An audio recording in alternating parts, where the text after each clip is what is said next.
Yes, ma'am. Good evening, everyone, and welcome to the Smith Room for the March 2nd Town Council meeting. We are going to have a moment of silence and say the Pledge of Allegiance. If you'd like to stand, that would be great.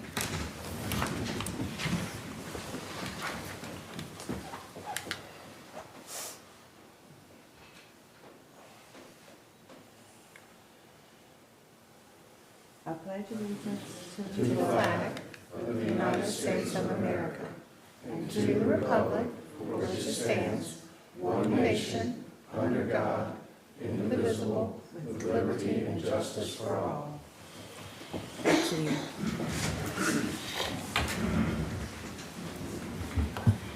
I need a motion to approve tonight's agenda. So moved, Madam Mayor. I need a second. Second. Thank you. Thank you. All in favor? Aye. Okay. We have two presentations tonight.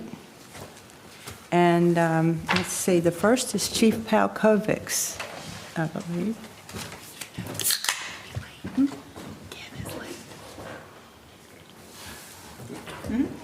Oh, I knew about that. We good? Yeah, we're good. Thank you. Good evening, Mayor, Council, Ms. Manager. Good evening. It's good to see you guys. If I can bring up Michael and Mason, if you guys will come up here. Tonight, it is my pleasure to introduce our two newest members of the Kitty Hawk Police Department. And we've gone in two different ways here. First, I'm going to start with Mason. Mason comes to us by way of Norfolk Police Department, where he served for just 2 years. He is relocated down here with his wife and started in October. And I'm going to say within 3 weeks or 4 weeks of starting here, he welcomed his newest child, or his only child, his youngest child, into the family as well. So he has had an eventful start already. He is currently out working on the street for us, but he's attending BLET as a partial as well. And if all goes well this summer, he will be released from everything and have all of his certifications here in Virginia. So we welcome Mason. Secondly is Michael Reinke, next to me here, and we're going the different route here. Michael is brand new. This young man, and you can tell he's young, is very energetic and excited, and we are excited to have him. He just started with us after working at Target, and he's a full student in the basic law enforcement training. Going there, studying hard, as I'm told, and we talked about earlier today, and doing well. So again, in the summer, we look forward to having him graduated and then starting the field training process, getting him started. And Michael has brought his family with him, so I'm going to put you on the spot, Mike, when you talk about that speaking.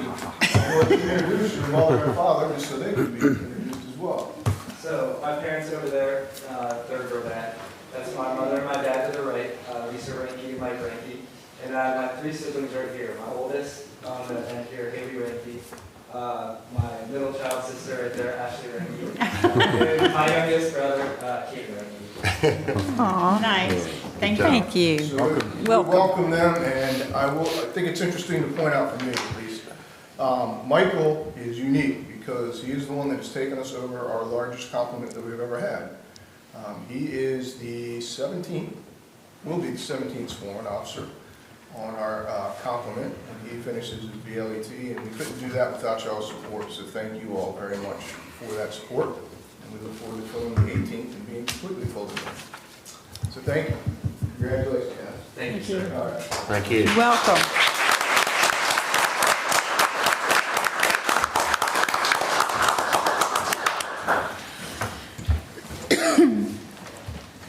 Our second presenter is stuck on the Alligator River Bridge, and he will be here as quickly as he can get here, but hasn't arrived yet. So we're going to go on with our agenda. There's a bad accident at the Maniac intersection, Oh, is it? like bad. Okay. Let's see.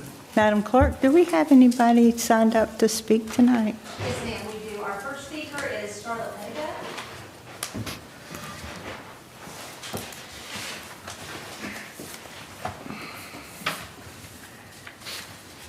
evening. My name is Charlotte. It's a very good name. I'm representing the League of Women Voters of Dare County, and I'm presenting the 2026 Citizens Guide, and it's to a guide to community services. Complimentary copies are published by the League since 1988. They're distributed annually to government and businesses and offices throughout Dare County. It has contact information for local, state, national governmental agencies, voting information, emergency numbers, and more. The guide is published by the League of Women Voters of Dare Education Foundation. On the back cover are the acknowledgments of the municipalities and local businesses that donated toward the publication expenses. Thank you. Thanks to all the staff members who helped update the information for this year's guide. And League members are now distributing 6,400 copies of the guide from Duck to Hatteras Village, Roanoke Island, and mainland Dare. You'll find them in libraries, post offices, the Vaughn, Investment Center, the town, and county offices. The League of Women Voters is a nonpartisan political organization that encourages informed, active participation of citizens in government, public policy, and they do this through education and advocacy. It's part of the continued commitment to publishing this guide to provide information to voters. Membership in the League is open to anyone of voting age, male or female, and we thank you for your support. We know you'll find the guide useful. And there's someone here that accepts it, that would be Lauren. Thank you. Thank you, Charlotte.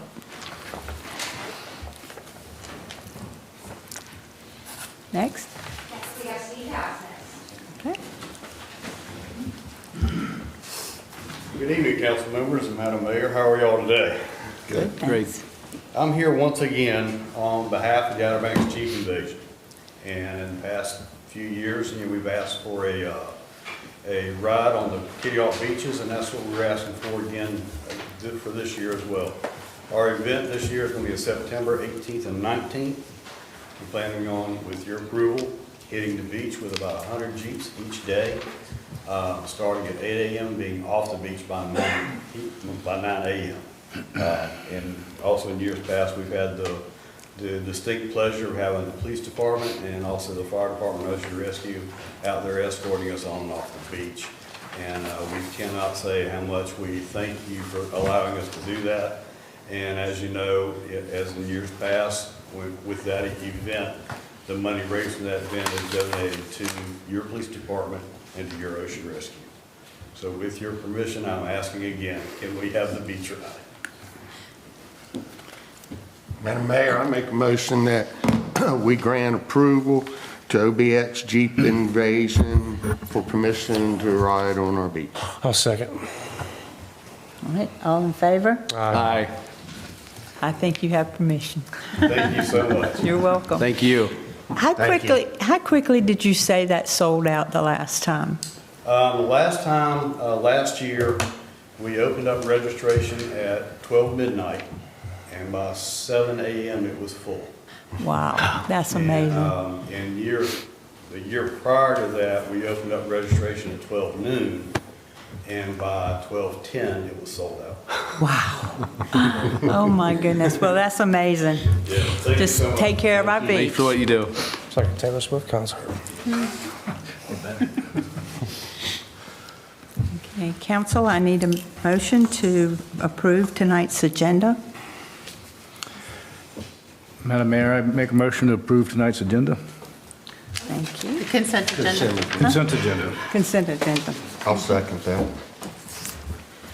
All in favor? Aye. All opposed? No? Okay, good. The consent agenda is approved.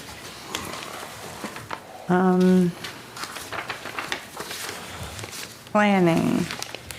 We need to schedule two public hearings for the First for the zoning text amendment for the accessory dwelling units. Do I have a motion to approve? Madam Mayor, I move to set a public hearing at the Town Council meeting on April 6, 2026, to consider the proposed text amendment to Section 42-528. Do I have a second? Second. Thank you. All in favor? Aye. Any opposed? All right. The second zoning text amendment are for the setbacks associated with pool decking that we discussed previous. Madam Mayor, I move to set a public hearing at the Town Council meeting on April 6, 2026 to consider the proposed text amendment to Section 42-504I. Second? Thank you. All in favor? Aye. Thank you. Let's see, now would be a good time to have Ken Wilson come up if you have caught your breath. This is no secret. No, we're on it. No sneaking in. Well, if you're going to sneak in, you better be on time. Yeah, it's my, I don't know if Liliana told you, but this morning we were joking around about whether or not, I was like, yeah, I'll be here plenty of time. That stupid bridge doesn't stop me. The bridge has caught every one of us at some point in time. I pulled up to it and I emailed her. I'm like, oh, I may have I shot heard- myself in the foot. I heard she told you to swim. Yeah. That's our soft-hearted finance officer. Swim faster.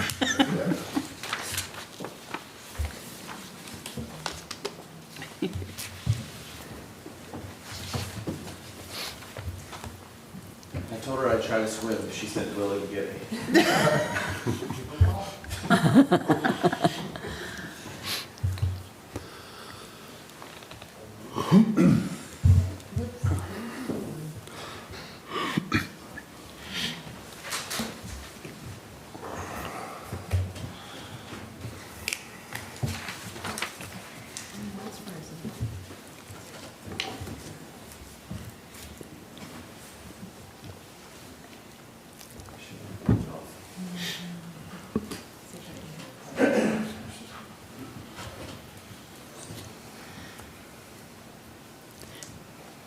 For those of you that don't know, this is Ken Wilson, and he is with the Coastal Protection Engineering, and he has a presentation on the dunes.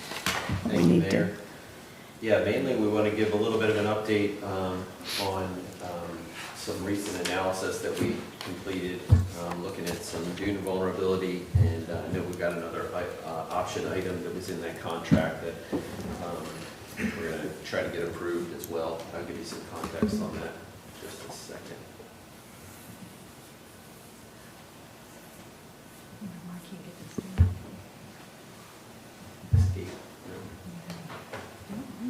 Huh? I did it. There you go. Fall else fails. All right. Yeah, so just to kind of frame a reference, I know you all deal with a lot of different issues. I'm sure the agenda's filled with all kinds of stuff, but as well as the folks in the audience tonight, just to kind of walk through a little bit to understand how these projects work and kind of frame the argument or the discussion that we're going to have. So here we've got kind of like this cartoon representation of what a beach would look like pre-project before we build anything out there. And so I'm going to walk through a couple of quick pictures and just show you, this is what Kitty Hawk, taking it from cartoon to reality, this is what Kitty Hawk looked like before the project went in. And so we're dealing with, houses out on the beach, threats to the Highway 12. This was just a photo to illustrate how the water was coming up under homes and being able to overflow Highway 12 in the past. So when we approach one of these projects, we try to figure out, okay, well, how much sand would we need to put out there on the beach in order to provide a certain level of protection so that the water doesn't come over Highway 12 every time there's a nor'easter, or up to a certain dune, up to a certain design storm, houses aren't going to fall down. So what I'm showing on this graphic right here those red arrows are pointing to the amount of sand that needs to be in place to provide a certain level of protection. And then in front of that design, those green arrows, that's additional sand that we would place in front of that design amount of fill, so that over some period of time, that sand will, wash away normal erosional conditions. But the idea is to always hold that red sand in place. Sometimes, these projects happen every 5, 6, whatever the interval is, years, and people tend to think you just put all the sand on the beach, then you wait for all of it to erode away, and now it's time to put more sand back on the beach. This graphic is to show that the first time you're putting all of that sand, the design and advanced fill, but in the future when you're doing maintenance, it's really just that advanced fill that you're trying to place there. So this also kind of illustrates that the sand that's placed on the beach goes out into deeper water. It's not all up on the dry sand beach. But when the project is first constructed, it is all placed on the upper part of the beach, because these bulldozers and the way that the sand is placed, they can't place material way out deep into the water. They stack it all up on the upper part of the profile, and eventually we let Mother Nature wave effects move that material into the offshore. So that's what this graphic shows. And at the end of it, if everything works out well, you're back to what I was just showing. You've got this flat dry sand berm. In the case of Kitty Hawk, we constructed what's pointed out there as a starter dune. That was to provide a little bit of a speed bump so that as water comes up over that berm, it's not making it over Highway 12 and into the road. This is just a couple of shots during the construction of that original project. This is right down there around the Black Pelican. So this is a bulldozer constructing that speed bump, that starter dune that I was talking about. And when it was all done, this is kind of what that starter dune looked like, and you can see in front of it is that flat dry sand beach. This would have been very soon after the project was built, before some of that sand moved out into the nearshore environment. All right, so let's see here. See that.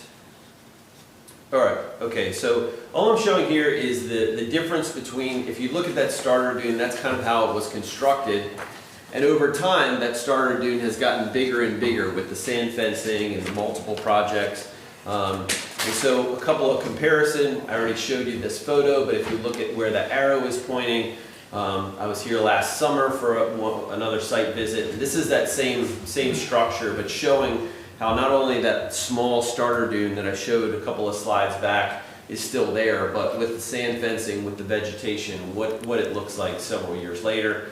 This is that same house I showed before. A different view, kind of that arrow is pointing to that front step, but you can see how that starter dune has increased over time. So I want to talk a little bit, now that we've kind of framed that reference and we're thinking in terms of a design beach and additional sand out in front of that design beach, I want to walk through a couple of high points of, as we move into this 2027 project, what are the things that our firm is focused in on. So essentially all 4 of the towns, Kitty Hawk's project is built in cooperation with Duck, Kill Devil Hills, and Southern Shores. All 4 towns are looking at building the same extent of the projects that were built in 2022. We are talking a little bit about a potential increase in the amount of fill density, and I'll talk to you on the very next slide about what we're talking about in terms of, you'll hear me talking about a 5-year maintenance cycle versus a 7-year maintenance cycle. So the last few projects have been built and designed that the project would last 5 years, and in 5 years we would come back with another construction project to replace that advanced fill that I just talked about. And I'll talk a little bit about the benefits, the pros and cons of advancing that to a 6 or 7 year maintenance cycle. Depending on whether we go with a 5 or a 6 or a 7 year maintenance cycle, that third bullet essentially says that the volume for this project combined with the 4 towns, we're looking at around 2.3 to 3.1 million cubic yards. Compared to the initial construction was about 3.9, almost 4 million cubic yards, where the 22-23 project was around 3.1 million. That fourth bullet talks about variable fill densities. So for each of these towns, we've sort of identified the amount of volume that needs to be placed to maintain these projects. We've got some options in terms of, we could just take that volume and spread it evenly along the entire, let's say the town of Kitty Hawk. We could take that volume and spread it very evenly along the town of Kitty Hawk, but we know that the town of Kitty Hawk doesn't all erode away at the same rate. So we're looking at some different patterns and simulating that in some of the modeling that we have, trying to figure out how to optimize that so that at the end of the 5-year or 6-year cycle, we have the most sand possible still inside of the limits of Kitty Hawk, providing the max protection. I'll talk a little bit about potential for dune repairs if needed along localized portions of the project, and this storm berm, the second to last. That's the item that you all approved the last time one of my colleagues, Adam Priest, was up here talking. And then I'll touch real briefly about some additional borrow sites, and that gets me into that additional item that's on your agenda for potential approval. So in terms of that maintenance interval, just again, when we talk about, I keep coming back to this slide because it's so easy to explain the concept here. We can compute very simply the amount of sand to fill up those green wedges there, the wedges used with the green arrows, the advanced fill. And that would be for a 5-year cycle. So we know how fast the sand is eroding away. We simply take that rate, how much sand you would lose over the course of a year, multiply it by 5. That's real easy math. I'm a geologist, even I can do that math. So we get that volume, but if we're going to go to 6 or 7, we have to multiply that volume by 6 years or 7 years, which means the volume for those projects gets bigger and bigger. And so what we're really talking about is in 2027, placing a larger volume of sand at a larger price, but knowing that over either 6 or potentially 7 years, we wouldn't have to come back and do another maintenance interval, and I'll dissect those numbers a little bit better here in just a second. I talked a little bit about potential for dune repair. For the most part, the project in 2022 in Kitty Hawk was just this dry sand beach. However, there were 2 areas. One was like from right around where the bathhouse is, south of Kitty Hawk Road, going down to about White Avenue, a little bit north of White Avenue. That stretch of beach, those dunes have been eroded away pretty significantly. So we built the dry sand beach, and we also repaired some of the dunes there. This is a drone video or drone image that I took last week when I was up here for another meeting. It's showing that same stretch of beach and some of the scarping that's occurring there. So in our permits, we will provide you all the flexibility of making those repairs. We'll probably wait until we have updated survey data, which will come probably in the next 2 or 3 months here, probably early May. But once we get that updated survey data, we'll settle in on the extent of where we may want to do some of those dune repairs. But that's that section just around John's Drive-In is there in the background. All right, the second point in that long bulleted list that I wanted to touch on was that analysis that Adam talked to you about the last time we were up here. And so basically I showed previously that starter dune, it looked like a little speed bump, and it has grown over time. This is an actual beach profile from a little bit north of the project up near Eckner. But what it's showing is the growth of that dune. So that the yellow portion of that dune is what was actually constructed in 2017. And the orange shaded area is showing that as we went through and did subsequent beach profile surveys, basically surveying the topography, the elevation of a line that goes from the backside of the dune all the way out to around 30 feet of water. As we survey over and over that profile, we see how the dune changes, the beach changes, the offshore changes over time. And on this particular profile, it's showing a big buildup of the amount of sand in that dune. And so before the 2022 project, we ran a storm simulation model to look at, because that dune had built up so much, how much more protection was in place in 2021, I believe, than there was when we first designed the project back in 2014. And I'll show you that those results a little bit, I guess on this slide here. So in that analysis that was done in 2021, We compared, basically this storm simulation allows us to look at the number of oceanfront structures that would be vulnerable to the equivalent of a Hurricane Isabel storm if it were to hit in 2021 with 2021 water levels, etc.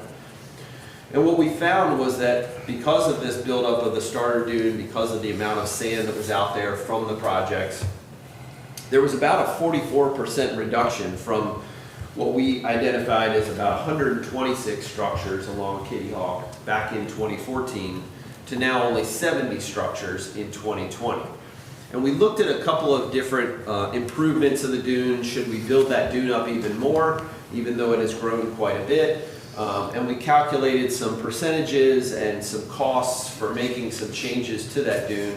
But in the end, the final recommendation when we built the 22 project was that it may have not been worth the bang for the buck, the amount of dry sand beach that was being captured by that sand fencing.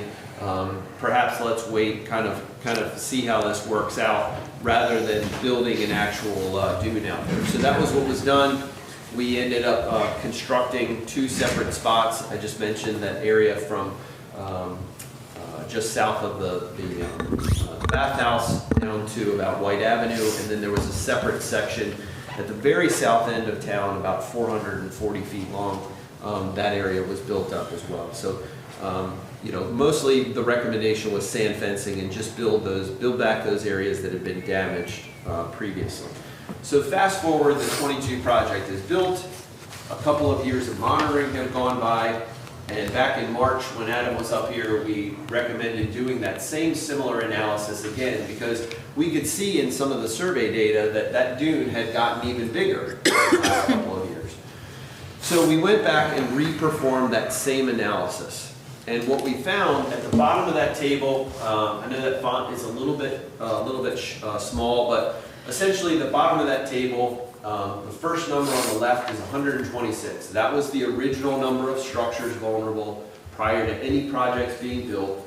I just mentioned that when we did this analysis back in 2021, we found that there were 70 structures that were still vulnerable. When we repeated that analysis just in the last few months in 2025, we found that there were only 15 structures now that were vulnerable. So even though we haven't gone in and intentionally designed features to make this dune or this berm wider, the performance of the overall project and the amount of sand that's being collected by the sand fencing, the vegetation, continues to decrease the risk to those oceanfront structures. So the analysis... Mr. Wilson? Yes. Could I ask a question about this slide? Yes. What is your criteria for determining whether a structure is vulnerable or not? Great question. So the model essentially, let me show you this picture real quick. So those orange lines that are running up and down on the screen, those are profile lines that are spaced 1,000 feet apart down the beach, and those are those profiles that we measure the elevation on every year. Mm-hmm. We can take any of those profile data sets and we run it through this model called S-Beach, where we have created a hypothetical storm, all the forcing mechanisms of water level, wave heights, wave periods, etc. And we simulate what that Isabel level storm would do to the profile at that point in time. There's a cross section that would be the actual survey data of what it looks like before the storm, and then the storm produces a post-storm profile. So it modifies the profile, knocks down the dune, whatever's going to happen. What we use to sort of keep this very objective is where the profile from the actual survey data to the post-storm survey data falls 1 foot in elevation. The furthest point landward that we see that measurement of the profile actually falling 1 foot is what we call an impact point on those points. So for every one of those orange cross sections that we have an impact point, and we basically straight line that impact point from profile to profile to profile. Okay. And if a oceanfront structure is intersected, or that profile or that line is landward of one of those houses, then we would label that as vulnerable. There's an impact, okay. Correct. And if Gotcha. you think about that, I mean, we call them vulnerable, not destroyed necessarily.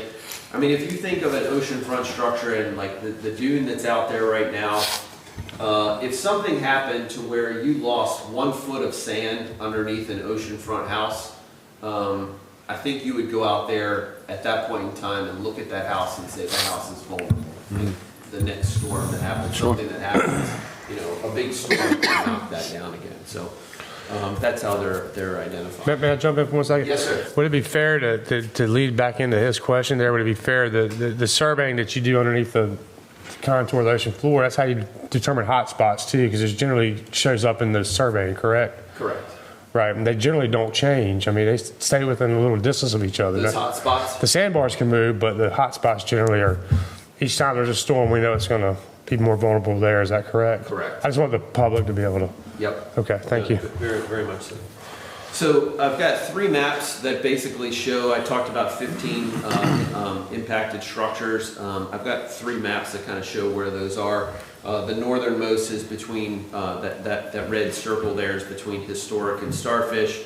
One of those structures is obviously the Pelican Watch, the one that's just north of Kitty Hawk Road that's kind of still out on the beach. And then the other 3 are that area between Sea Dunes and White Avenue. That's where we've got, I think, 11 of those structures.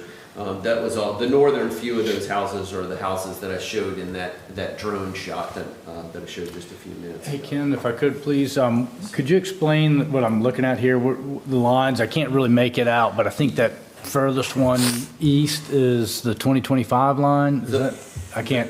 That's right. The furthest one east, the black line is actually. It looks like it's black to me from here, so. Yeah. Well, I'm old, man. I guess on the right-hand side where that black line juts out away from the houses, that Right, actually right. is the most updated one, but you'll Okay. notice that it actually juts in and is probably slightly landward of the most seaward, that blue line basically. Okay. I think the blue line is the 2020 line. Okay. So the black line is Right, back. right. It's actually closer to the yellow line. I think it actually runs under the yellow line right there. And again, that depicts the 1 foot erosion line that you're saying? That predicts, so basically, if you look at the profile that's on either end of that red circle, so we would have an impact point on each of those orange cross sections or orange north, south, up or down lines. Okay. Not north, south, up or down. And those impact points are where we've lost 1 foot of elevation in the storm simulation. In the simulation? In the simulation, right? The Okay. simulation indicates that, and obviously if you were out on the beach, you know, that 1 foot loss is much bigger, but it gets smaller and smaller, and we try to find the point furthest back landward on that profile where we've lost 1 Okay. foot of the beach. Okay, thank you. Sure. Okay, so this kind of sums up that dune analysis. We did evaluate a small storm berm. I think Adam talked previously that was going to be part of the analysis. We looked at almost doing kind of a stair step up. Instead of building out the front of these dunes, because they are so vegetated, could we build a pad of sand that's a little bit higher than the dry sand wide beach? And maybe place that right in front of the dune and let that kind of naturally act as a reservoir to build more and more. We built a small one in the model. It was only about 4 cubic yards, a linear foot. And we ran that simulation. That small of a feature doesn't really move that line one way or the other.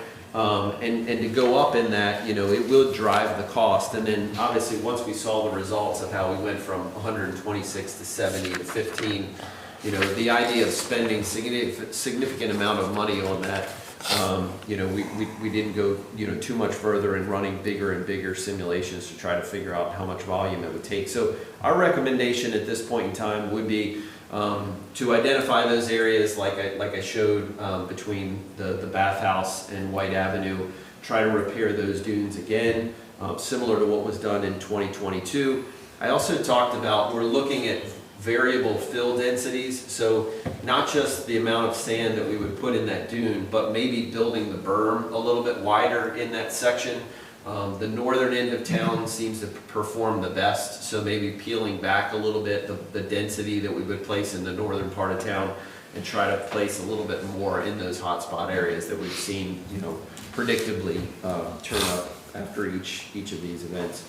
Continued placement of sand fencing and potentially vegetation as well. And then one thing that could be done is right prior to the 2027 construction project next year, the contractors will come in and they'll do a pre-construction survey of the whole beach so that we can kind of finalize exactly the fill density for each one of these sections of the beach.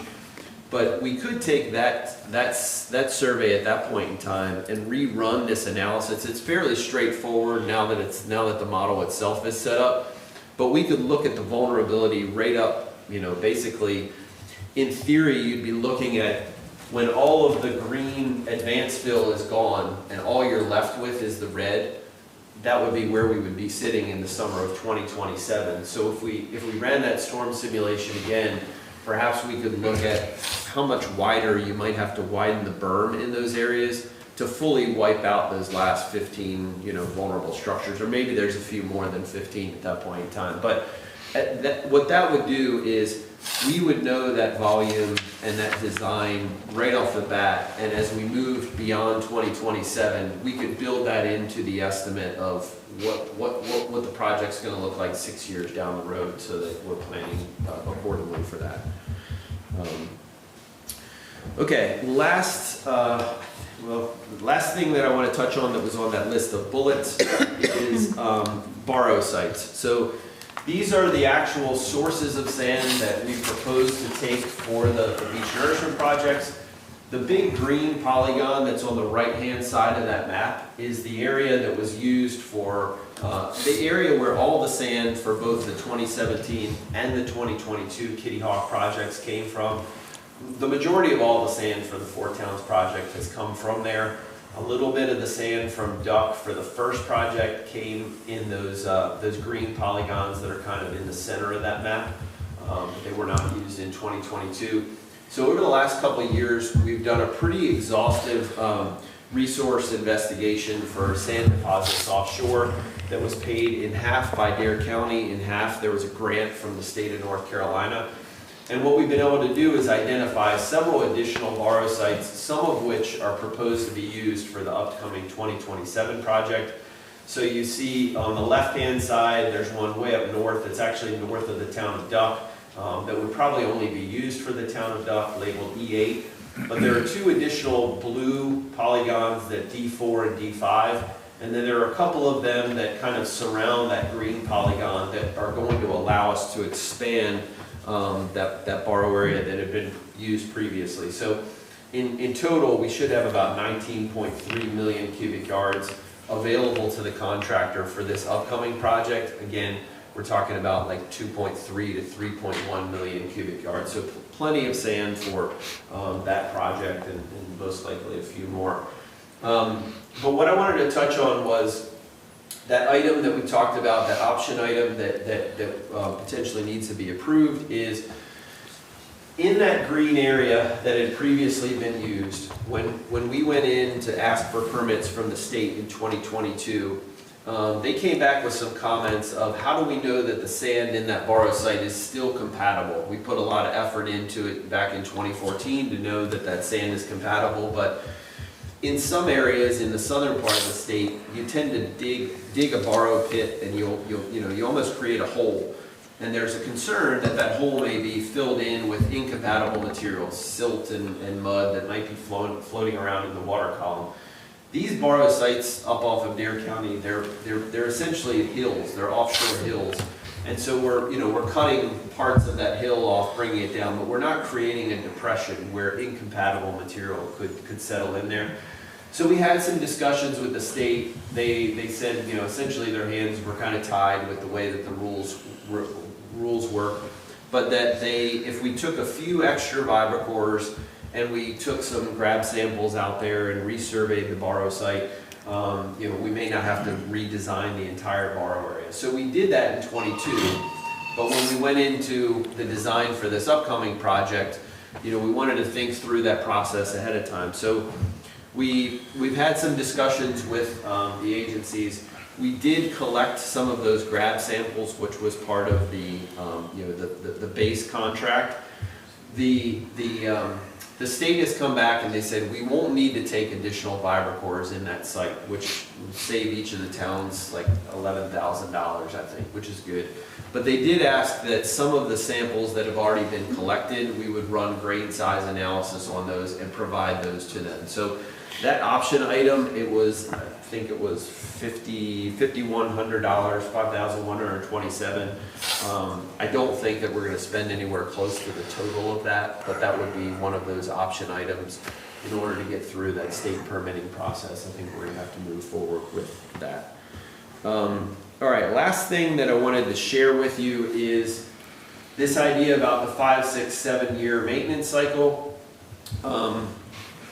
We talked a little bit about volume. So obviously if you're building for the 6 or 7, you're going up in volume. What I've highlighted on this slide here are the numbers specific to Kitty Hawk, but you can see the numbers for the other 3 towns as well. If you start from the left, after you see in the upper panel, you've got the listed towns, and the first number that you come to is the volume of material you would need to be able to build the 5-year maintenance cycle. So that volume for Kitty Hawk is 721,600. The number directly next to that is the total all-in cost of that 5-year project. The number next to that is simply if you took that number and divided it by 5 years, because you're paying the project off over 5 years, you would get that essentially annualized cost per year of $2.549 million. The next cell over is the equivalent of 6 years. So we've added volume. The volume went up from 721,600 to 865,900. You see the increase in cost up to 14.6 million. But now we're divide that number by 6 years because you're paying it off over 6 years.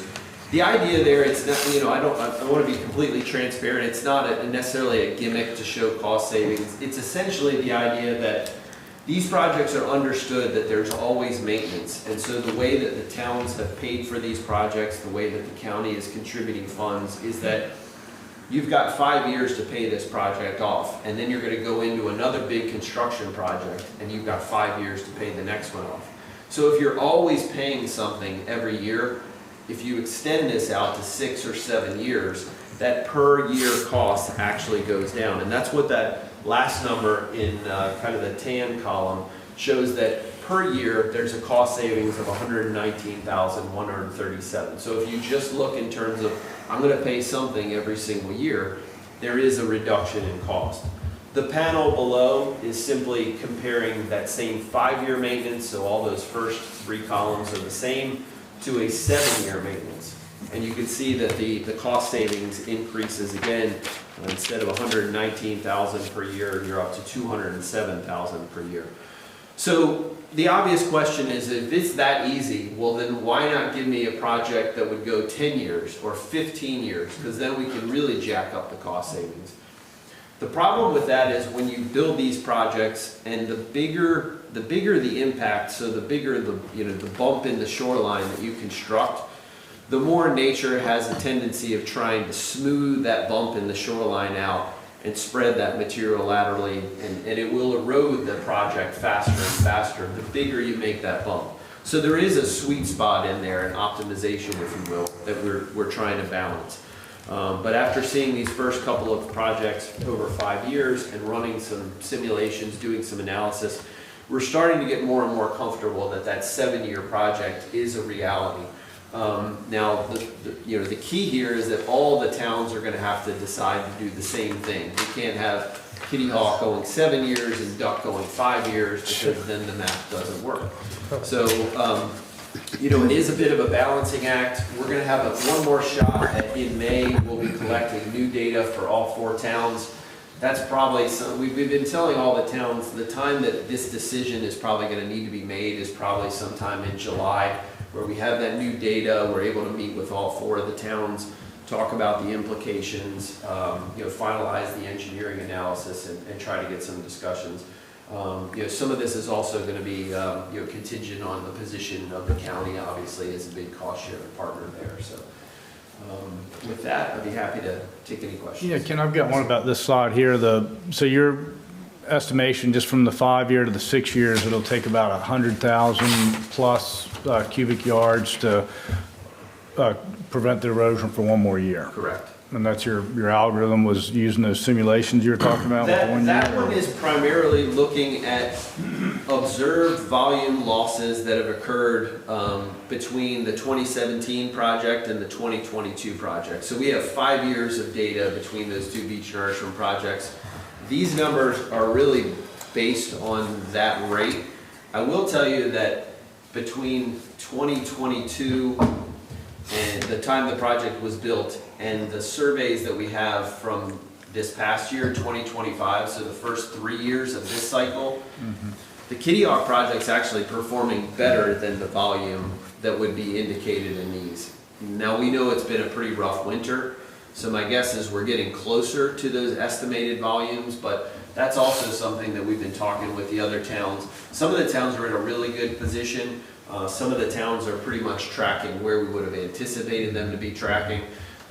And so there's kind of a decision point there that if the current project doesn't erode as fast as these predictions show, we may be talking about reducing some of the volume and still being able to get to a 7-year projection. So that's also that's again why the decision point is we're kicking the can down the road because we really want to see that next year's worth of data to see what this winter looked like and how that affected our long-term observations.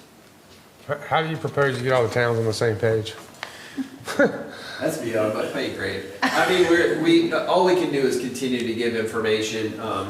We provided all these data to the county finance director. I know that they're working on their models as well to figure out what they can do long term.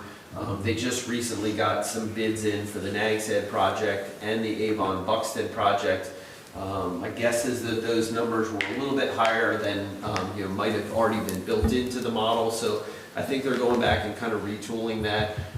There's also a grant that's already been secured from the state for this 2027 project. There's about $7.5 million that was secured by the county for this next project. So that all plays into it. But I think maybe like the end of March, there's supposed to be another meeting to discuss some of this. Yes, with the county. But yes, I won't. I'm not in charge. That's a good question. Getting all of them to come together. I mean, I was at a meeting up in Duck last week, and the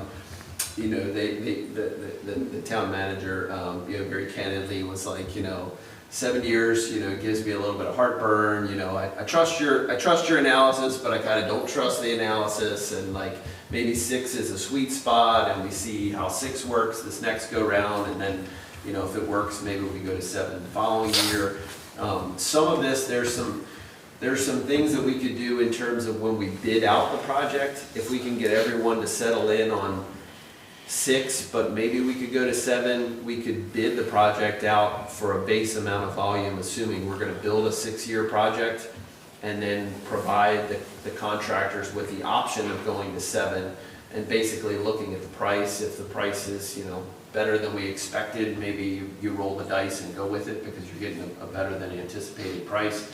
If the prices come in a little bit higher, maybe that weighs into the answer that folks couldn't afford to go up to the 7-year project. So there's a lot of moving parts, but like I said, we continue to be super transparent, working hard with the county, working with each of the towns, and there's still some data to be collected in the next couple of months, but yeah, around July, I suspect will be decision time for everybody.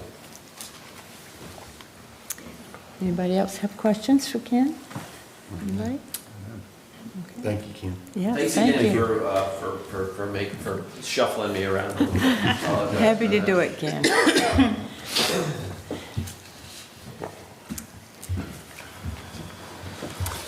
We'll get back to our agenda, and we have new business.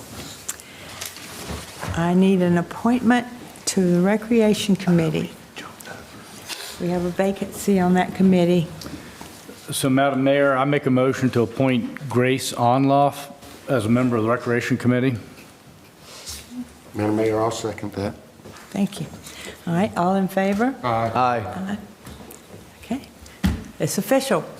And Grace happens to be in the audience tonight. Grace, would you stand and let everybody see who you are? Take the opportunity and look forward to doing everything I can help. Thank you. Thank you. Thank you.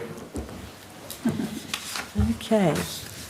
Under old business, we have the fleet management policy. I'm the old business. Oh, you have no idea.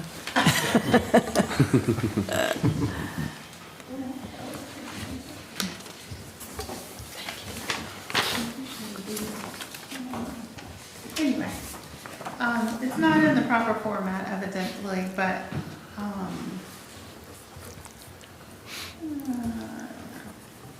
we'll suffer through this. Okay, so, tonight, and I'm sorry it says February 2nd, it's actually March the 2nd now. We have before you the fleet maintenance policy. Actually, you guys have had this since October, and I appreciate the feedback that I have gotten from y'all.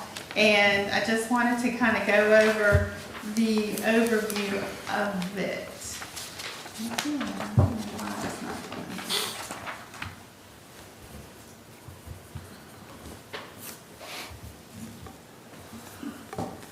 Okay.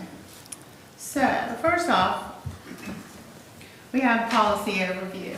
So the town has never had an actual written policy on fleet management.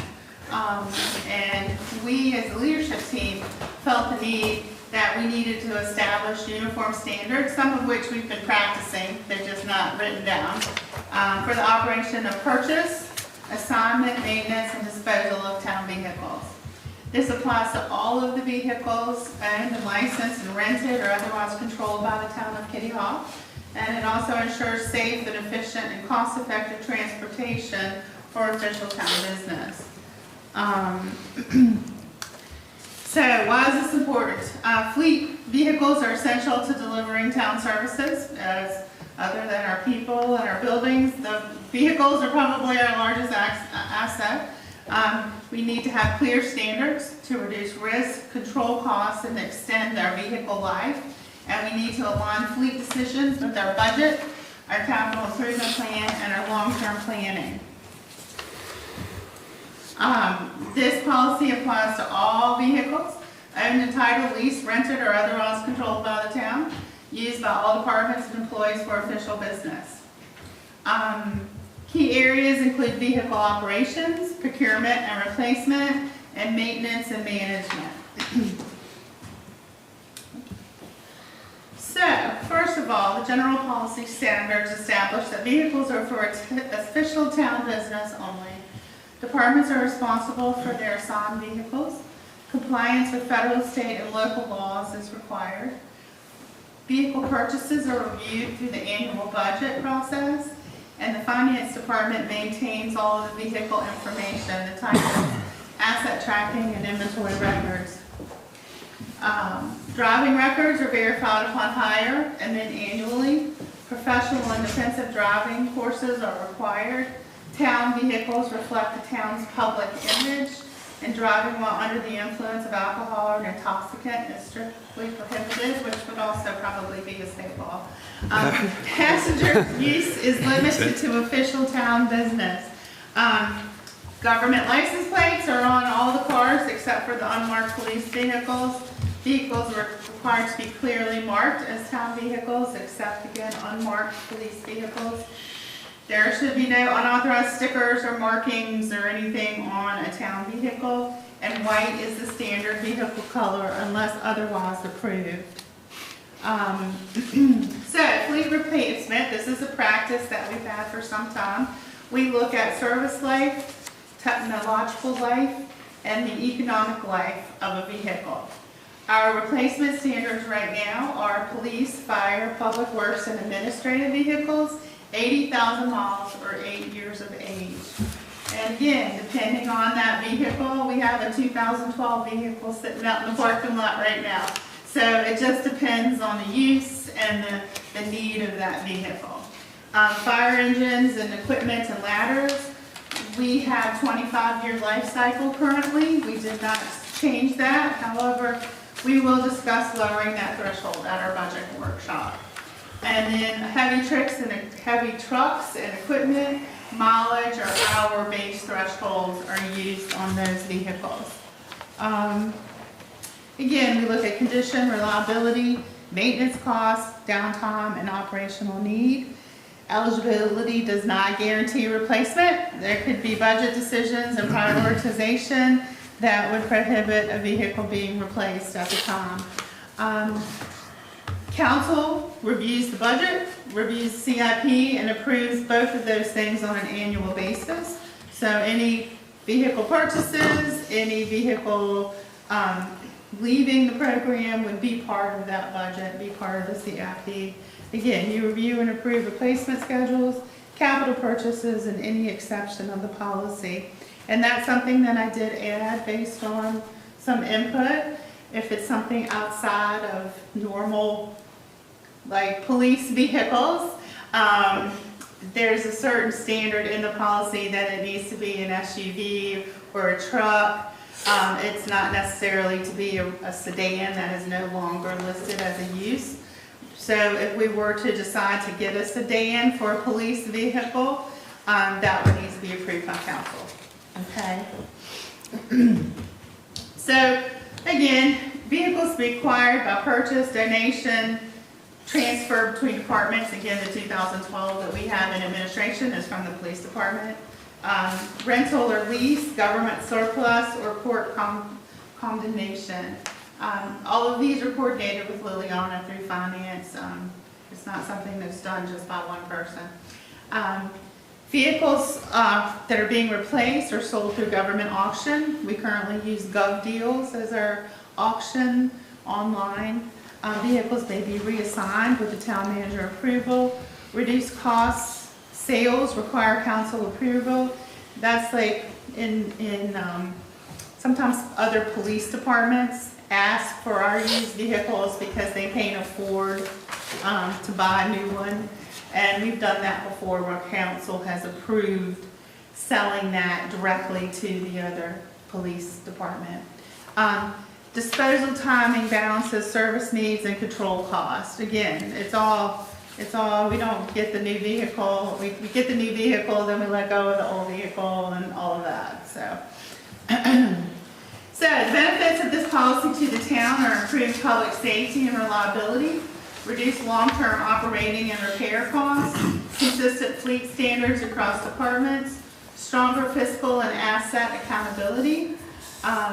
What we're asking tonight is that you approve the fleet maintenance policy, affirm the replacement philosophy and life cycle standards, and support ongoing fleet planning through the capital improvement process and the budget process. Okay. And that is, I think, all I have. Okay, council, what would you like to do with this?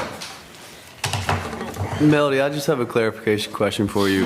The, what would you call it? The replacement rate table shown in the?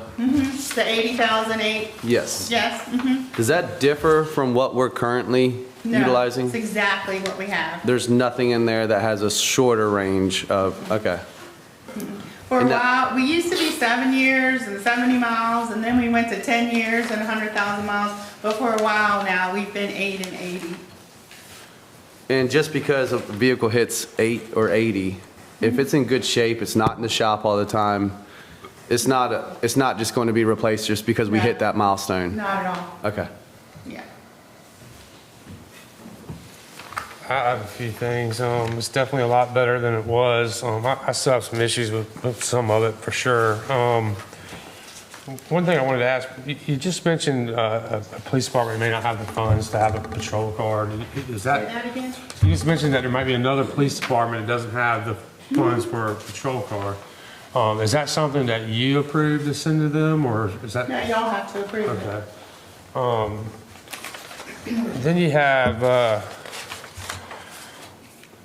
there's, like the driving while impaired, which I would think is pretty common sense. I have a little heartburn as an example of employees who are taking prescription drugs may cause drowsiness or may affect the safety of the employees or others shall receive authorization from the department head. I mean, to me, that seems like a liability if the department head thinks they can drive and they aren't able to. Well, I think the department head would take it very seriously. Well, I understand. I mean, I do too, but we're So making. do you think that should come to HR? I'm not sure how to handle that. I mean, it's a good concern. I like the fact that, you know, you're trying to address that, but I don't like the liability feeling of that, the way it's worded. That's just Well, me. there's a huge liability if somebody does Absolutely. that. So the department head says, okay, I think you're fine to operate that backhoe today, and they're not. I mean, that's where I'm referring to, okay? Well, that comes with trust of the department heads also. I understand, but I gotta look out for the town from a liability standpoint as well. There's definitely some things that have been cleaned up. I personally would like to see a few more things.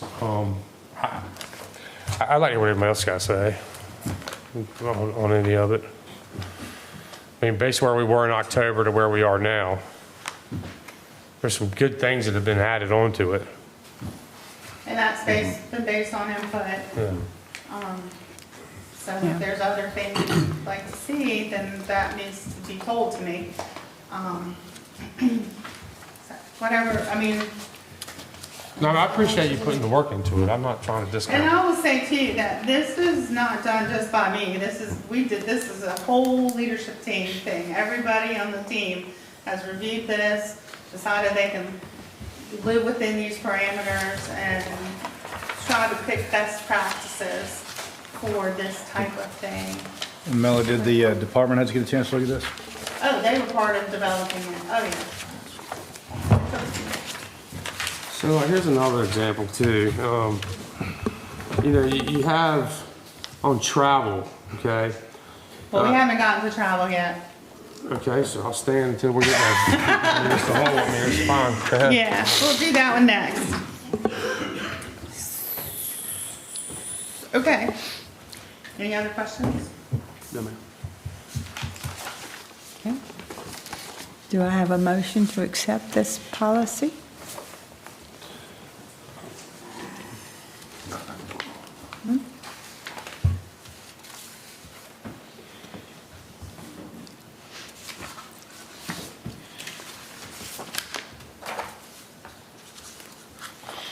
Okay, well, thank you for allowing me to come in and go over this in your office. I really appreciate your time. Of course, we're not going to get everything perfect here, but this is a lot better than what we had to start with. And I think you've worked very hard to address some of the issues that council has come, and maybe and through conversation, we can, if there's some we can revise the plan if we don't see. But to go ahead and have a policy period, I think we should move forward with what is recommended. So with that being said,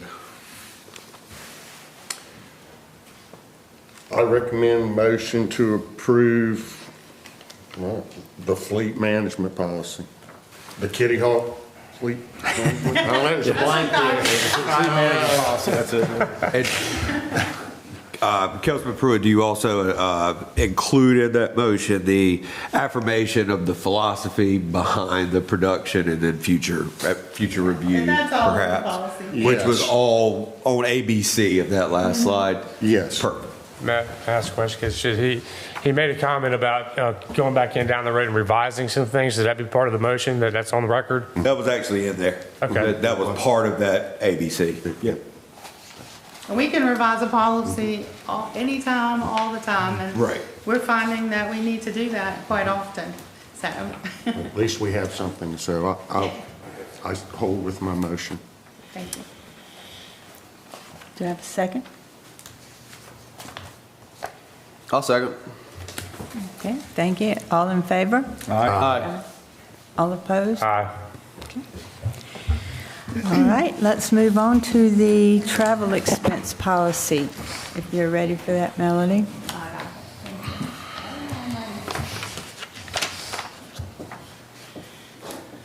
Okay, so now we're going to talk about the travel expense policy. This was an existing policy, and we have updated it, and again, you received copies, and I actually again changed it from the last version because of some input and some confusion perhaps in the policy. But everything in the policy that is red is new or deleted or a change. So the purpose of this policy is to support professional development and effective representation of the town. Ensures travel and training expenses are appropriate, reasonable, and compliant. Establishes clear guidelines for payment and reimbursement of travel expenses, and reinforces accountability. This was done because we realized we had a problem of, number one, some inconsistency, and number two, unfortunately, some abuse of some of the reimbursement policies.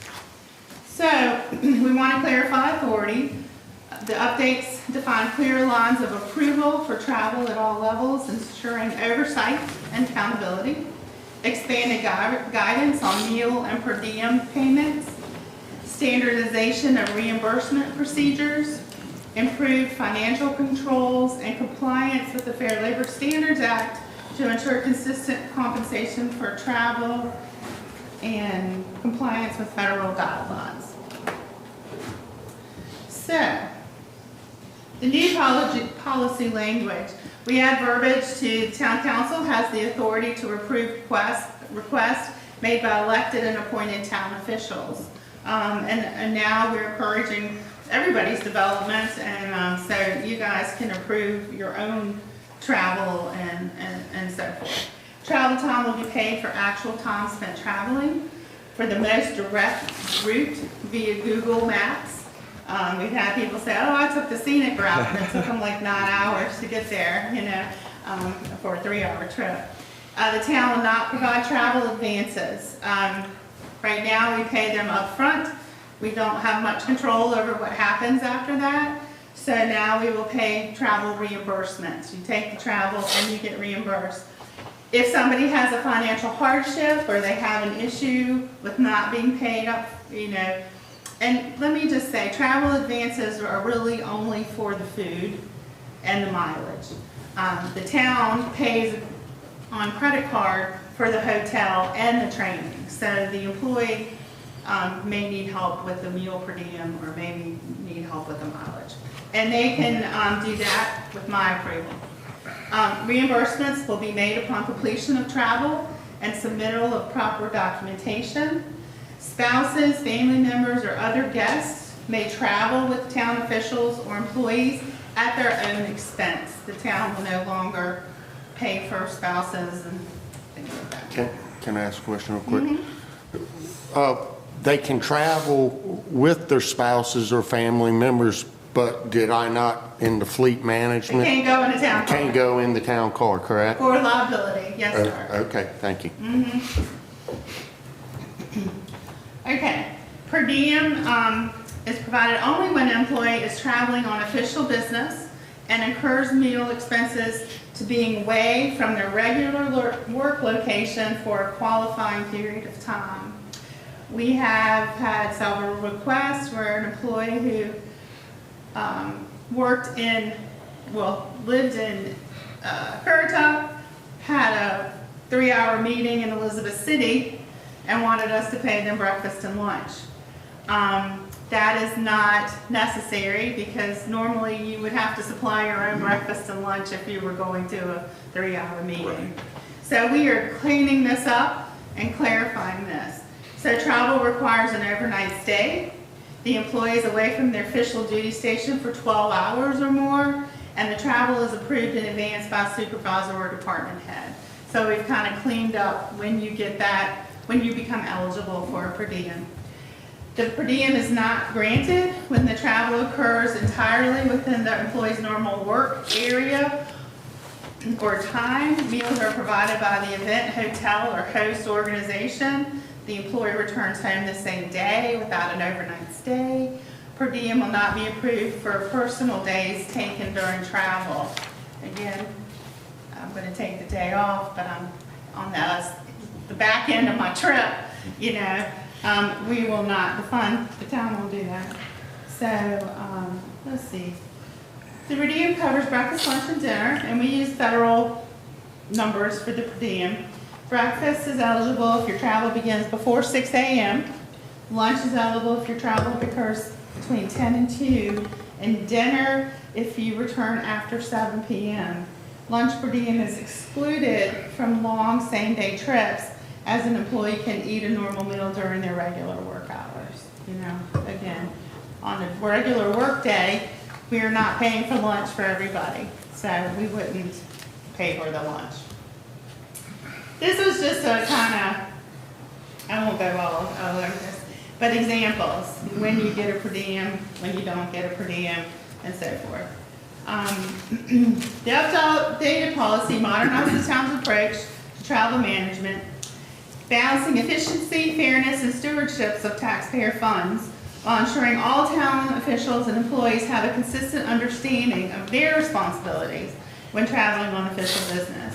Again, what we're asking for tonight is just an approval of the update of the policy. And again, we support ongoing and improvement and clarification of policies. There's already another one about inclement weather that came up the last time we had a snowstorm. So, you know, as things come up and we have questions, then we think we have to address them. Policy. So, exactly. So we feel these are best practices. Again, this was done by a committee of the lead team, and everybody had their input, and everybody has seen it. Everybody has said what they needed to say. And these revisions have been in our hands since last Wednesday. Is that true? They were in our packet. Well, basically, they were in your hands in October. But. Right. But as you've gotten input, they are like they have I only had from one your input from this that I remember, and that was from Pete.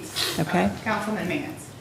Okay. And it was And just you something took that was time, you confusing. sat down with Mayor Pro Tem. When you say lead team, that is department heads, correct? So fire chief, police chief, so they're all comfortable with this? Yes. Okay.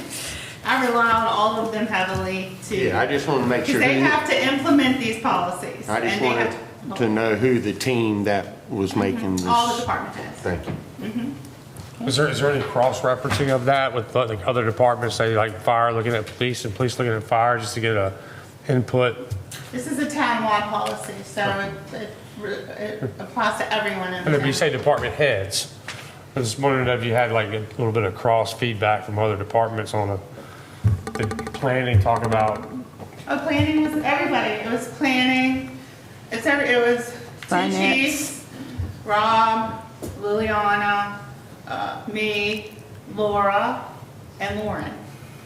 I think Willie. And Willie. And it's fun doing things by committee, I'll tell you. Melody, I have a question. On one of the sheets here, it's talking about when it's granted, when it's not granted. The meal per diem is not granted when, and it goes on to list 4 things. The third bullet in that says when the employee returns home the same day without an overnight stay. That would be a case where meal per diem is not granted? It depends on how long they've been gone. That's my question. So if they leave at 5 a.m. and they get back at 8 p.m., they would get meal per diem for that They day? wouldn't get lunch. They would not get lunch? Okay. So just for the record, this policy, for me, seems like it's clearing up some definitions, when this is allowed, when it's not allowed. Correct. Right. And taking out some of the ways that people will always find a way, but just trying to clarify, we didn't have it written down, so. And you could argue it. Yes. So in your opinion, is this going to cost the town more, less, or the same for meal per diem? Less. Your opinion is that this will make the town's cost less because we now have definitions? Yes. Okay. Agreed? Okay, what do we want to do? So you get breakfast and you get dinner, but you don't get lunch because the assumption is you would be eating lunch, Anyway, right, out of your lunch box or whatever, right? Mm-hmm. But if I'm in Pine Tops, I might not be eating out of my lunch box.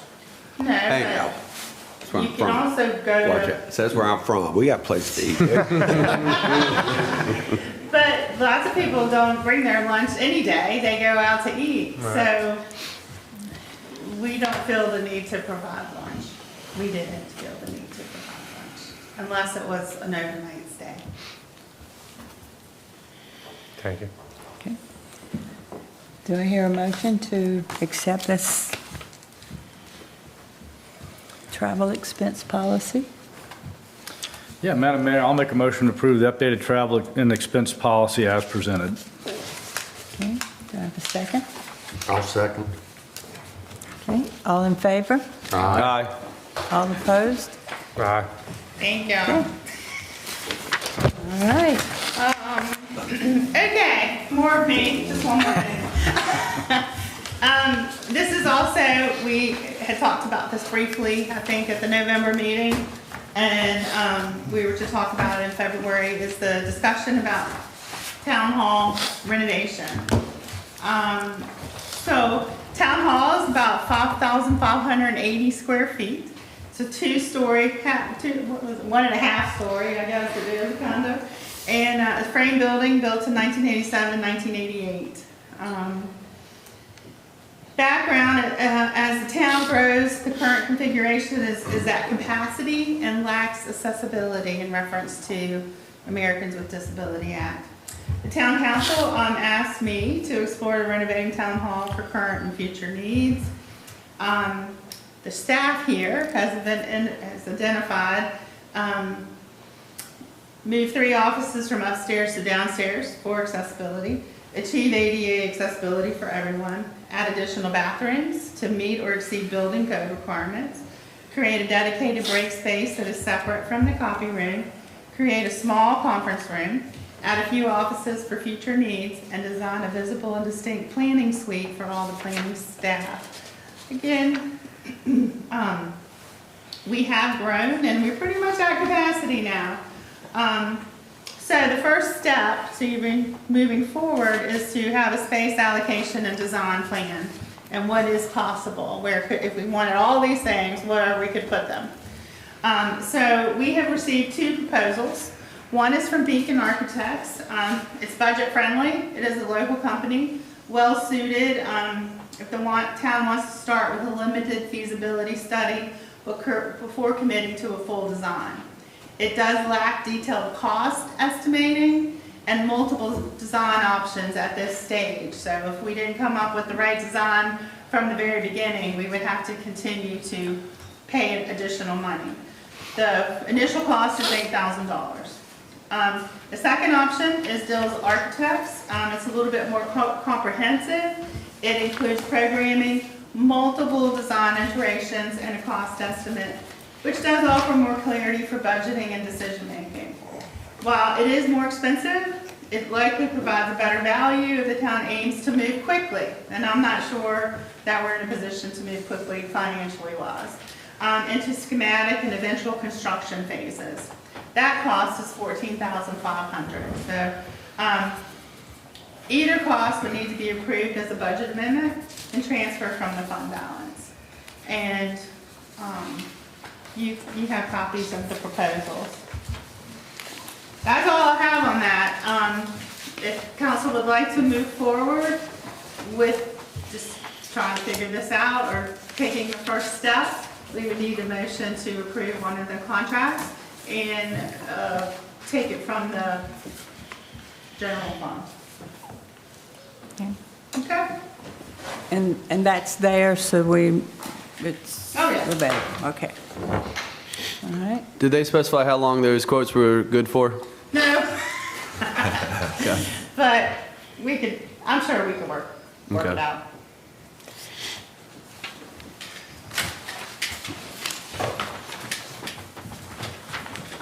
If you have any questions. You have any questions for me?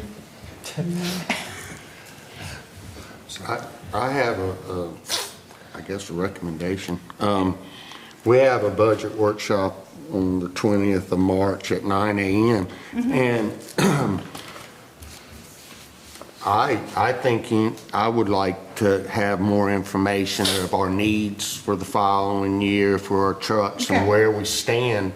And then see, after we set our budget and whether we have to raise taxes or whatever, we can see if where we're at with even considering it. I would hate to spend $8 and find out that, you know. And then not do anything Not do with it. anything. I So agree. I think if we were to everybody think about this and after we crunch numbers all through our budget, that we could have a more, I think a better decision on where the town is financially before I would want to spend $8,000 and realize that we're getting ready to not be able to pay for a fire truck, chief. I understand. I think That's just mine, and so I was. If that ends up being where council's at, you could do that by consensus, wouldn't require a vote. So you could just all agree to discuss it at the budget workshop. Not necessarily needing to make a decision at the budget workshop? No, just a continued discussion. Exactly, exactly. I agree with Mr. Pruitt. I think the discussion is great. I think discussions are going to need to be started, but right now, like deciding on moving forward with a cost such as that when we have other expenses coming up. I understand. And, you know, this was one of the goals that I was attached with, so I just want to follow through. Yeah, that's good. And I still want to move forward. Yes. I think at the budget, and that's a great place for all, because And I we're agree. more relaxed atmosphere and Because there's nothing worse than doing a plan and then not doing anything correct. about it. We did that one time. A lot more than $8,000. So I want to make sure it doesn't happen again. You know, I agree. that's what's I'm good going- with that. And we just got the bulletproof glass. I mean, that thing was on back order for like, what? A while? Did it take that long? Yeah. So I'd agree as well, and how it fits in, and I guess we can figure this out at the budget workshop is, you know, our capital funds prioritization, how does that fit in? Because there's it's 8,000, as you were saying, for this, but it's for a much larger effort, and how does all that fit in? Exactly. But we recognize that there's a need for further space because we've outgrown. And this all the is things not you listed. going to be an inexpensive undertaking if we decide to do this. And so, you know, it will take some budget magic and some real prioritizing to make it happen in the next 5-10 years. I didn't mean to interrupt you. I got a question for Rob. Based on that comment, does the government, town of Kitty Hawk, fall under the 50% rule to bring everything up to code? Substantial improvement. Because I know it's based on an appraisal or whatever, but I mean, are we exempt from that? Because you start tearing into things you never know. Well, you said no. Am I making sense what I'm asking you? Like if it's more than 50% of the tax value or appraised value, everything has to be brought into code. What is not up to code, do we know? Probably You're a lot. talking for flood damage prevention, which I believe this building is elevated That- above yeah. RFP. So I think, What my thoughts were, yeah. but yeah, so that would apply for flood damage prevention purposes. But even a standard building permit would apply even in well, I guess the next flood zone is still a flood zone, but Yeah, I would have to confer with Christian on that, building inspector, but as far as the elevation rate, I think this building is compliant with current flood regulations, Right. so even if, I don't know what this building would be assessed at, but if it did come in over 50%, I think our elevation is high enough that we'd be all right. you wouldn't have to bring the whole building into compliance and then. Right, I mean, I can't speak to the building part of it offhand, but from the elevation for flood. That's why I'm flood speaking to the protection, building side of it. I'd have to look at that. I appreciate that. Yep. Melody, to get my wheels turning, adding a few offices for future needs, do you have in mind how many you're thinking? Is that a 2 to 3 number? We had said 3. 3? Yeah. Mhm. And the planning department would, like, the idea was to put a door right as you walk in the door and fill in this square that's got the HVAC stuff in it, and make that more of a planning suite where they could have their own spaces and have a big table in the middle and the That's a good idea. receptionist. And then that would probably take care of moving us downstairs, because Rob would go there and Laura and I could go somewhere down here. And then, I mean, it could be done in phases too, you know? So those are and the bathrooms, I think David Lewis told us we're not up to code for the number of bathrooms that we were supposed to have. So, and that's always, especially when we have an event here or something, we always have some bathroom issues and things. On that same note, conference room, any ideas what size conference room we're thinking? I mean, it could be the size of the lunchroom, you know, just without all that stuff. But enough to fit 6, 7, 8, I mean, maybe. Like all- department heads? Yeah. Like a Or 8 to 10 seater? When we meet with public, or when Rob and them meet with people that are looking for a building permit Yeah. or have plans, well, planning would be, but, I mean, we use this room as a multi-purpose room all the time. You know, we come over here a lot. So, something that might have smaller than this for any kind of meeting. Right. Okay.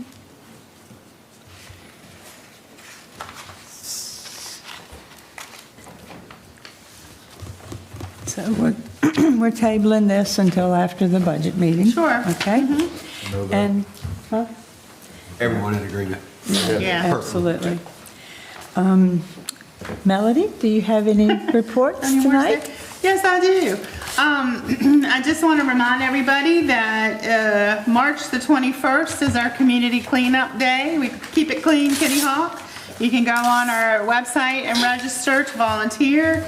It is a fun, easy event. It's 10 to 12, and we serve lunch and snacks and all kinds of stuff. So it's a lot of fun.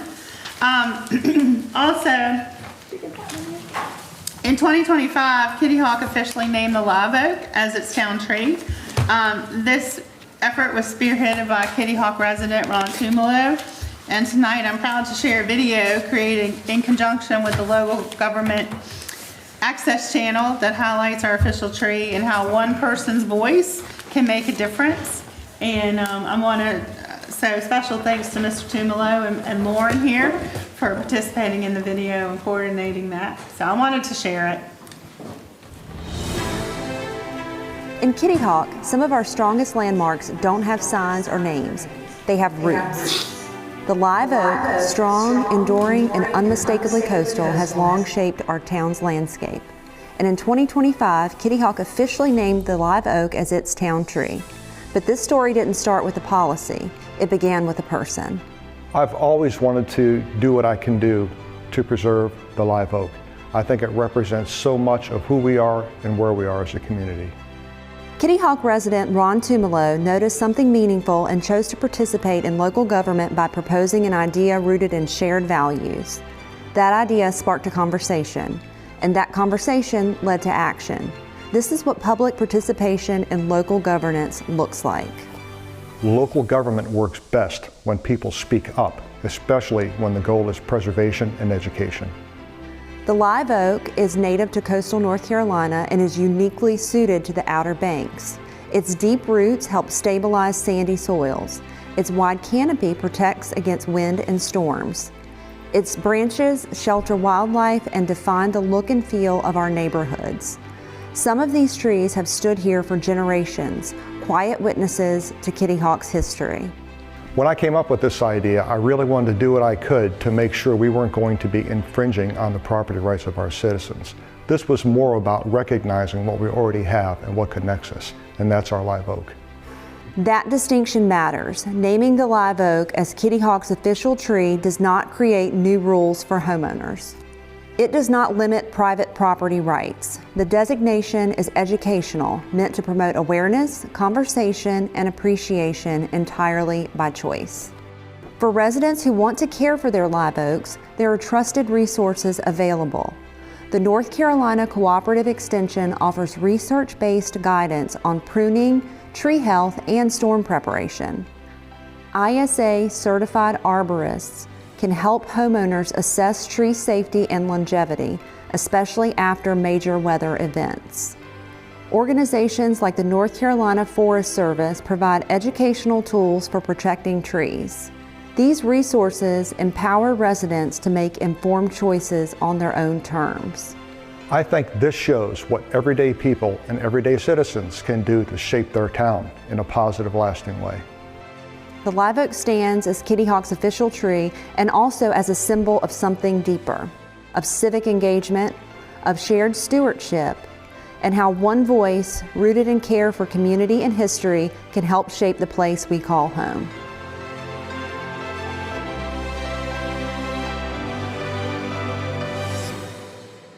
And you'll recognize Lauren's voice. She's the voiceover. She does a great job. And I just think it's a great example of how we kind of came through this with a citizen suggestion.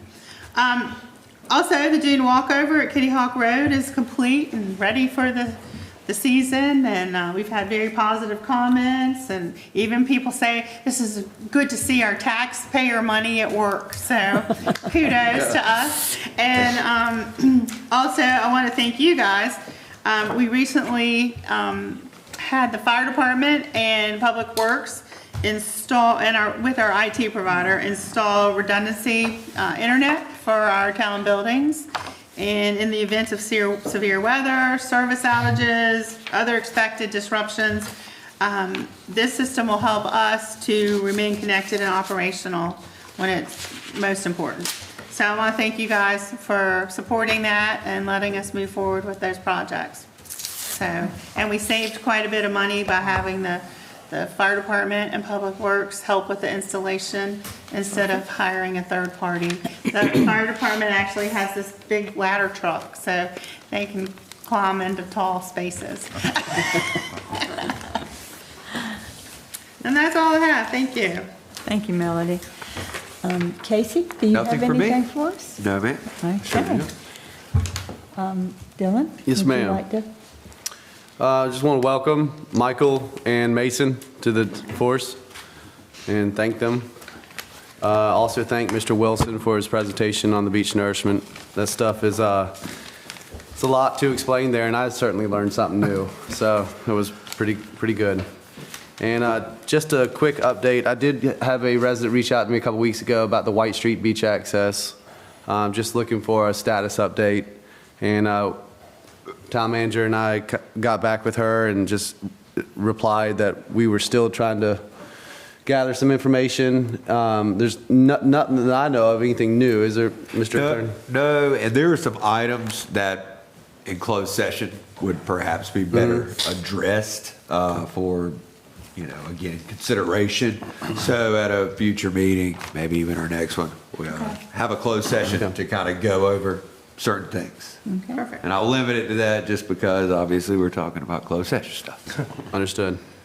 So more to follow once we get information that we can share with the public on that, just for everybody who's listening that also has an interest in it.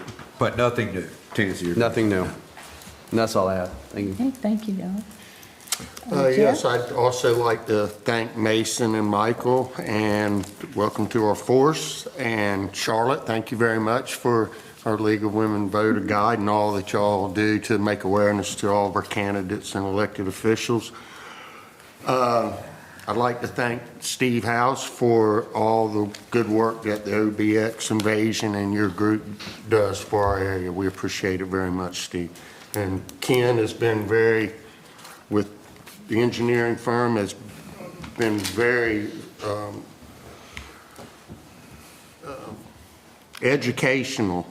When we started beach nourishment, other towns were to add more beach. Our idea was to save houses and infrastructure. That was our goal, and he's proven that they're doing a very good job of doing that for us.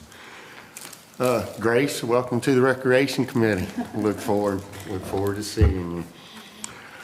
Also, I've just been reappointed to the Dare County Tourism Board. Thank you, Steve, and your fellow commissioners for believing in me enough to put me back on. Thank you, David, for your role. I'm taking David's place, and thank you very much for all you did on that. Let's see. We have an update on the Tourist Bureau. On March the 14th, the OBX Taste of the Beach Chowder Cook-Off will be at 11 a.m. at the Outer Banks Brew Station. Also, the North Carolina School of Government, Councilman Madam Mayor and I attended the School of Government classes. It was a very educational classes for all of us. I think we all learned a great deal, and I think we all came back home realizing how well we have it. Folks, some places aren't in the conditions that we are through bad management and bad staff and bad elected officials, and thank you, staff, for that. And while I was there, I was tapped on the back, and I got a little card in a note, and it's from the Betty Moore Williams, a former employee of the town of Kitty Hawk for many years, and the card says, Town of Janesville, Betty Moore, Mayor. Wow. Betty is now the mayor of Janesville. It was founded in 1785, and it's her daddy's hometown. And I just want to give her a shout out. She gave us so much credit for all the things she learned while she was here working for the town of Kitty Hawk. That is all. You should have heard her squeal when she heard us say we were from Kitty Hawk. And she was right behind us. And I thought, oh my gosh, what's happened to this woman? But she was excited that we were there. So, David, do you have anything? Yes, ma'am.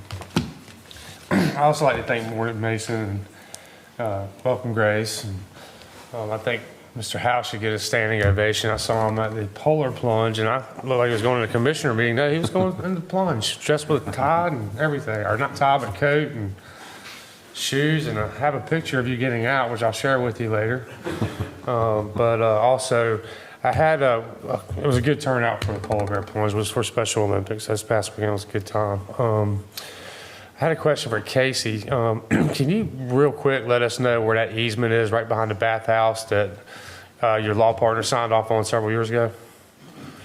Let me know, what do you mean? There was an easement. No, but when you say let you know where it is, the location? Yes, sir. Oh, okay. So from what I recall, and if I had the document in front of me, I would know a little bit better, but running essentially right from behind what's now two roads, semi down the property line of the U.S. Postal property. I forget the exact dimensions, but leading ultimately directly to the bathhouse. Right. So kind of running the property line from two roads, like I said, down past the Postal Service, the federal property, right to the bathhouse. Okay. From the highway? Well, yeah, there would be access coming in from the highway. Yeah, sorry. The intersection point after you get through two roads would be the back end where it intersects with the postal property. Yeah. Yep. Sorry, I just didn't know. I was like, oh no, did I forget to do it? I thought about doing this or something, so I didn't catch you off guard. No, fine. No, I got it. I got you. Location wise, yeah. That's the general proximity of it. Is that easement just an access easement, or can it be used for anything else you're aware of? Good question. No, access is, I believe, primary. Access is your primary. Okay. Cause and a purpose for that particular easement. So, right. But it was vague in its terms. So lawyers like vague. We could do a lot of things with vague. It was reasonable. But no, I would say that in the past research that I did, yes, access was the ultimate purpose. I do remember we looked into the potential to be able to improve for access purposes. So whether that be gravel or cement or whatever. And we never really got that far along because we didn't really have a need for it at that particular time. If I recall, I think it was, we were discussing improvements, Right. but we didn't have access at that point. Then we were granted access and kind of just drifted away. Right, exactly. Do you have any other comments, David? That's it, thank you. Okay, thank you. Pete, do you have something? Yeah, Madam Mayor, Council, just to reiterate what Mayor Pro Tem said, that training has been fantastic. Dylan, I know you and I did that online as well, so not just in person, but online. But I want to thank Melody and the staff for setting that stuff up for us, and for the staff partaking in it as well. That development of our folks really means a lot. It's significant, it's important, because it really goes to the heart of being able to run government efficiently and effectively, and making sure that we have the right people trained in the proper areas, not to mention the fact that it's the mandatory ethics training, those type things. So it's amazing the amount of resources that UNC brings to the table, and that North Carolina specifically brings to the table amongst any other state to help folks like us out navigate through some of these bigger challenges. So that was a real eye-opener for me, and I got a great time to spend with you folks as well. So having said that, Recreation Committee update, just real quick. Grace, welcome to the Recreation Committee. Look forward to working with you as the liaison. The Recreation Committee has done a lot to talk about the trails around Town Hall and looking at how we can clean them up and get them ready for the season. So some really neat stuff going on there, to include a lot of discussion about potential other events, such as a Halloween opportunity where we might be able to use the trails during Halloween for special events. So some real exciting stuff that the Recreation Committee is working on and getting some new energy in. It's awesome as well to include looking at our strategic plan, which goes into so many things, to include our town vision, everything that's mentioned in the Campbell land use plan all the way through. So those type strategic plans are very important. And that kind of goes back to you, Melody, and doing some of the, what I call housekeeping with the travel and the fleet management. Those are all critical to making sure that the gears are turning and moving properly. So a lot of hard work in that. Nobody wants to do that, but thank you for doing that. The other thing the Rec Committee has been working on is the life-saving memorial down at the bathhouse that you were just talking about. We've got the pillars in place, and next step will be putting up the gambles and the roof. The educational panels are in the work right now, and those should be getting hopefully finished towards the end of March, with an ideal goal of having everything in place ready to open for the season in April. So that's what we're shooting for right now, and there's another attachment with a boat, a model boat that's going to be hung underneath, but unfortunately that won't be ready until June. So, but that won't hold anything up from that end.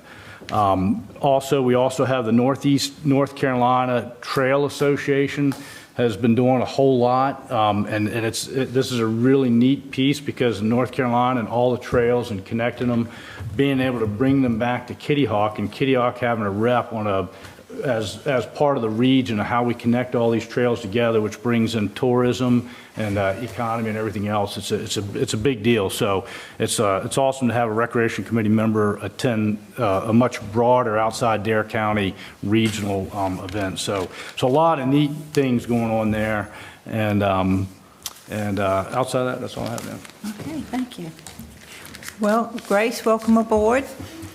And I was appointed to the Dare County Housing Foundation, and right now they're just, we're getting some housekeeping done and then investigating and identifying properties, and next month I hope I have a better update for you from the Housing Foundation. That school that we went to was amazing, and what I took away from it was I left with a sheet of people that would answer any question or help us with anything that we happen to have, their phone numbers, and they were happy for us to contact them, and it's really nice to know that we have all that at our fingertips to be able to utilize that. And thank you for all your work you've done with the life-saving station, and I'd like to thank the Tourist Bureau as well for the grant that they gave us to do that. If there's no other comments or anything, then I will entertain a motion to recess until March 20th budget workshop at 9 a.m. at the Kitty Hawk Police Department. So moved, Mr. Mayor. Madam Mayor. Thank you. All in favor? Second. All in favor? Aye. Aye. Okay. Thank you.